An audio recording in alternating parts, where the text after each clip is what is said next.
Hey everybody, welcome back to another Diecast review. This is Tony Stewart's 2011 Mobil 1 Champion Edition car. I have already done the Office Depot car, but I found this one at the pawn shop, so doing the Mobil 1 version, it will not be the one that stays in my collection. I'm going to keep the Office Depot one in the collection, but we're going to go ahead and take a look at this one anyway. So it does come with the same card, and same as the last one, 36 starts, 1 pole, 900 laps led, which is actually kind of a lot to lead 900 laps, considering how bad he was for most of this season. Average start of 17th, average finish of 12th. That is not a good average finish, by the way. He was like dead last coming into the chase, and then he got red hot. So the chase saved him here, otherwise he would not have gotten there. Driver career wins, 44 Sprint Cup Series wins at this point. He would win... he'd get a few more wins before it's all said and done. So, 5 all in the chase. Yeah, won half the chase and still tied Carl Edwards. I just want to put that in perspective.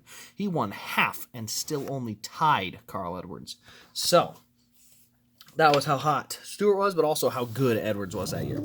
So here's the box. Same box, actually, for both of them. Champion, 02, 05, 11. And then you see the Office Depot stuff all there. And this is the part that threw me off. Has the Office Depot render on there, but it says over here it's the Mobil 1 Champion. So the render is for some reason off for what I don't understand. Goofy to me, but you know, whatever. So that was something I noticed because I almost didn't pick this up. I saw this and I was like, oh, I already have this one. I don't need this car. And then read Mobil 1, so I figured, well, heck, let's look it up and open the car up and see. And sure enough, it's the Mobil 1 car. So definitely kind of a goofy thing to have happen, but you know, always check the box, I suppose. All right, let's take a look here. So, down on our left side, it is the Mobil 1 paint scheme. It's nice and clean. Got the white, silver, and black. A little bit of red in there as well. Number 14, we got Smoke up there. 3-time champion, 02, 05, and 11. Office Depot up here. We got the ethanol ring. And a bunch of the Stewart Haas sponsors on here as well. Kind of a fade going down the back. Looks pretty good. On the back, we got Mobil 1 and Office Depot. I believe this was the scheme that Chase Briscoe threw back to for Darlington this year. There's our fuel cell in the rear. Got the big spoiler on the back. DIN 233. Oh yeah, roof flaps do deploy. Oh, maybe not.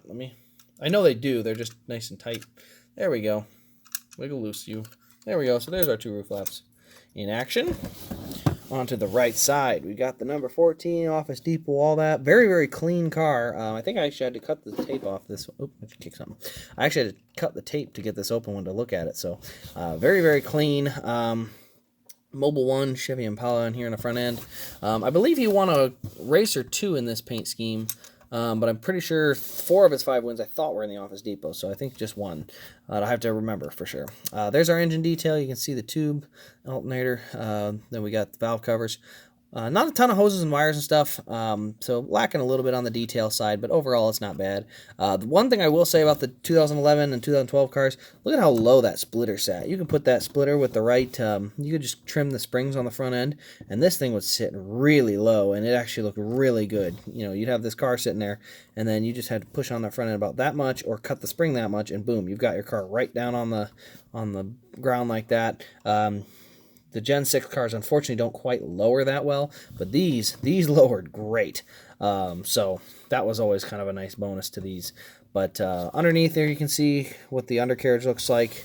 You know, basic undercarriage. Rear end doesn't move, or it spins, but it doesn't like pivot or have any suspension. Front pivots and does have also obviously the suspension. So overall, it's definitely a good ad for any of the Stewart fans out there. Also, it's a good ad for anybody like me that collects the Championship Edition cars, because I always have enjoyed these Champion Editions and stuff. So that'll pretty much wrap up this review. Let me know your thoughts in the comments below. Make sure you turn on the notification bell. Subscribe if you are new. I put up daily diecast reviews most every day.